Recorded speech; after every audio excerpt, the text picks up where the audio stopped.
আসসালামু আলাইকুম। এখন শুনবেন সংবাদ শিরোনাম। ফেব্রুয়ারি নির্বাচন হবে জনগণের ক্ষমতার প্রতি সরকারের অঙ্গীকারের প্রাতিষ্ঠানিক রূপ। ওয়ার্ল্ড ফুড ফোরামের প্রধান উপদেষ্টা। ক্ষুধা ব্যর্থ অর্থনৈতিক ব্যবস্থার ফল। ইসিকে পিআর ও নভেম্বরে গণভোটের প্রস্তাব জামায়াতের। পিআরের ভবিষ্যৎ সংসদকে দিতে বললেন ফখরুল। উচ্চকক্ষে থাকবে সব সম্প্রদায়ের প্রতিনিধি। সেনানিবাসের একটি ভবনকে সাব জেল ঘোষণা। হেফাজতে থাকাদের গ্রেপ্তার দেখালে নিতে হবে ট্রাইব্যুনালে, জানালেন চিফ প্রসিকিউটর। চাকসুতে শেষ দিনে বিরামহীন প্রচারে প্রার্থীরা। ব্যতিক্রমী প্রচারে রাকসু নির্বাচনের পরিবেশে ভিন্ন মাত্রা। 4 দফা দাবিতে এমপিওভুক্ত শিক্ষকদের কর্মবিরতি। অনেক জায়গায় বন্ধ ছিল পাঠদান, দাবি আদায়ে অনড় শিক্ষকরা।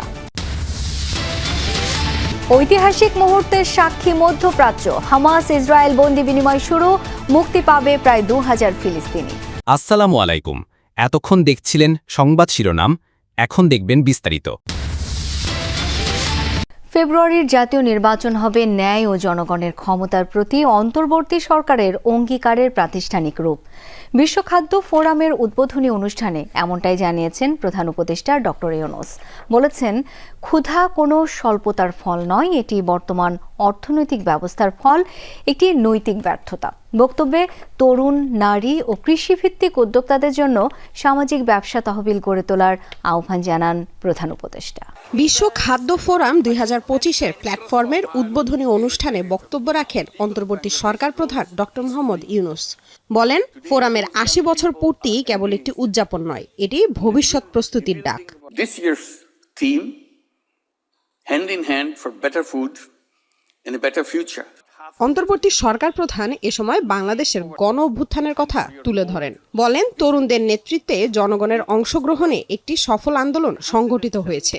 বর্তমানে সেই তরুণরাই দেশের প্রতিষ্ঠানগুলোর পুনর্গঠনে নেতৃত্ব দিচ্ছে। আগামী ফেব্রুয়ারিতে জাতীয় নির্বাচন আয়োজনের কথাও পুনর্ব্যক্ত করেন doctor Yunus.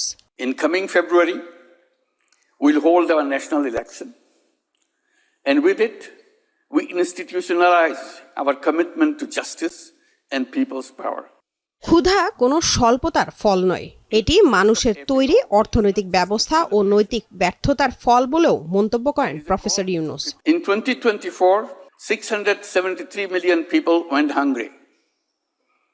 Yet we produce more than enough food. This is not a failure of production. It's a failure of the economic system. It's a moral failure. While we couldn't raise a few $1 billion to end hunger, the world spent $2.7 trillion on weapons. Is this how we define progress?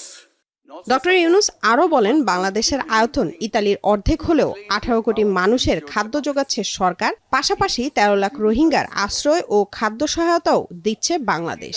বাংলাদেশের মানুষ সত্যিকার অর্থে অসাম্প্রদায়িক বাংলাদেশী। আগামী নির্বাচনে তা আরও একবার প্রমাণ হবে, এমন আশাবাদের কথা জানিয়ে বিএনপি মহাসচিব মির্জা ফখরুল ইসলাম আলমগীর দেশের খ্রিস্টান সম্প্রদায়ের কাছে ধানের শীষের পক্ষে সমর্থন চেয়েছেন। এ সময় বিএনপি মহাসচিব বলেন, পিআর ইস্যু আগামী সংসদের উপর ছেড়ে দিতে হবে।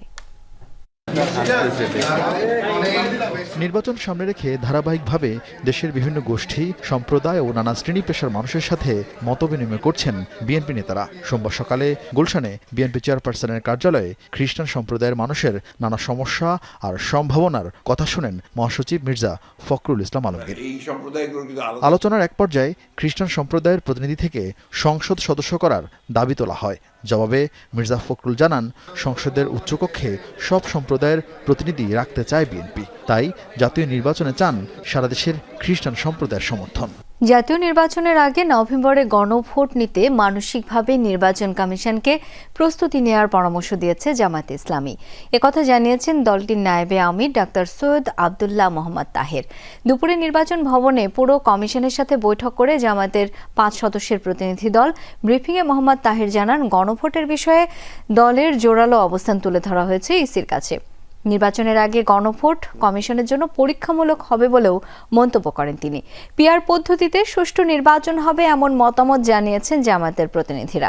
এ সময় প্রবাসীদের ভোটদান, ভোটার তালিকা, জাল ভোট রোধ, নির্বাচনে নিরপেক্ষ কর্মকর্তা নিয়োগ সহ নির্বাচন সংশ্লিষ্ট বিষয় সম্পর্কে জানতে চায় কমিশন। কিছু ক্ষেত্রে পরামর্শ দিয়েছে জামায়াতে ইসলামী। নির্বাচনের আগে গণভোট না দিলে দলের অবস্থান কি হবে সেই প্রশ্নের স্পষ্ট জবাব দলটির নায়েবে আমিরের।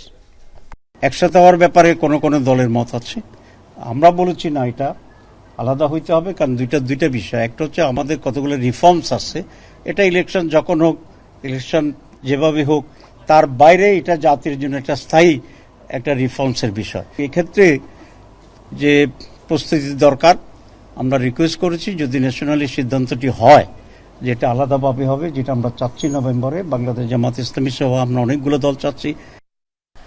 সেনাবাহিনীর হেফাজতে থাকা সেনা সদস্যদের গ্রেপ্তার দেখানো হলে গ্রেপ্তারের 24 ঘন্টার মধ্যে তাদের আদালতে হাজির করতে হবে।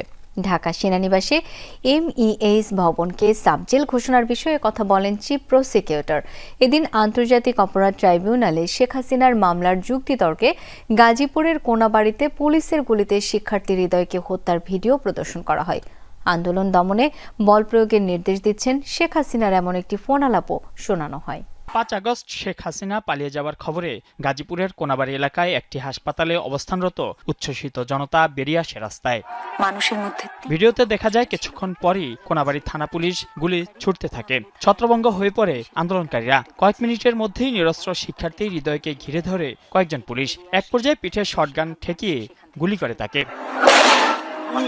শেখ হাসিনা সহ 3 জনের বিরুদ্ধে মানবতাবিরোধী অপরাধ মামলার যুক্তিতর্কে এই ভিডিওটি দেখায় প্রসিকিউশন। চিফ প্রসিকিউটর জানান, গুলি চালানো পুলিশ কনস্টেবল আকরামকে গ্রেপ্তার করা হয়েছে।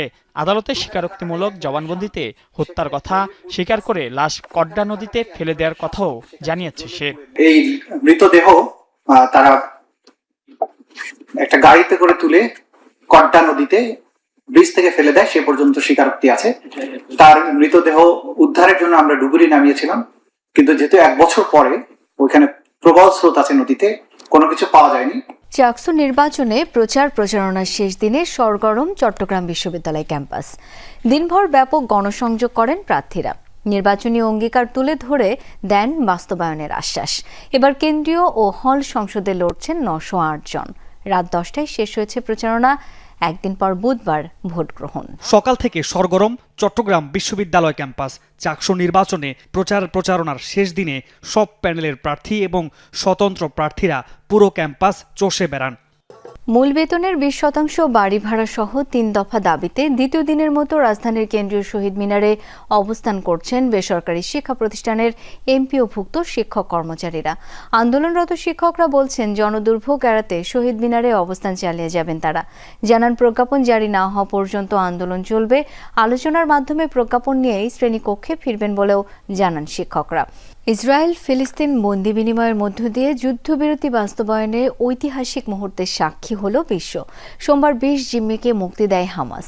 শুরু হয়েছে ইসরায়েলের হাতে বন্দি ফিলিস্তিনিদের মুক্তির প্রক্রিয়াও। এরই মধ্যে মুক্তি পেয়েছেন 250 ফিলিস্তিনি। এদিকে ইসরায়েলের পার্লামেন্টে দেয়া ভাষণে এই ঘটনাকে মধ্যপ্রাচ্যের জন্য নতুন ঐতিহাসিক ভোর আখ্যা দিয়েছেন মার্কিন প্রেসিডেন্ট ডোনাল্ড ট্রাম্প। এই উল্লাস বেঁচে ফেরার আনন্দের, এই উচ্ছ্বাস নিজের ভূমিতে ফিরে আসার।